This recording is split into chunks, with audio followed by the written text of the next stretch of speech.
Guillaume Canet est un homme heureux.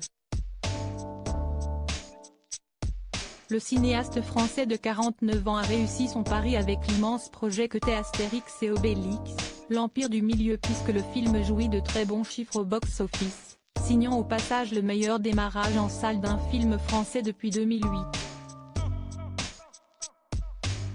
De quoi soulager le compagnon de l'actrice oscarisée Marion Cotillard, avec qui il est devenu père de Marcel et Louise, après une période de stress intense. Pour relâcher la pression, maintenant qu'il ne fume plus de cannabis, Guillaume Canet se détend sur les réseaux sociaux. Et notamment sur son compte Instagram, où il est suivi par plus d'1 million de followers.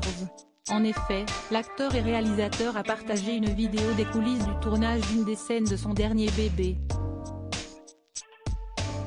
Et le moins que l'on puisse dire, si est qu'il s'est vraiment sacrifié pour cette séquence.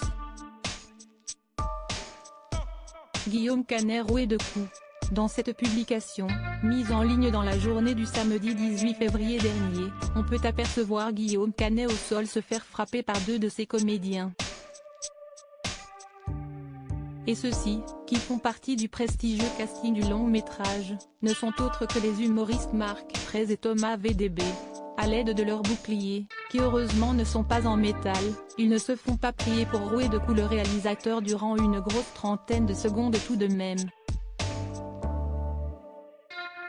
Un moment qui semble amuser tout le monde, que ce soit l'équipe technique, les deux cogneurs dans leur tenue de soldats romains et la victime de cette scène, qui est lui dans la peau de son personnage, le principal du film, Astérix.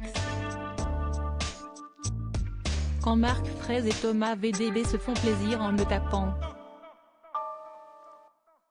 a-t-il écrit pour légender cette publication.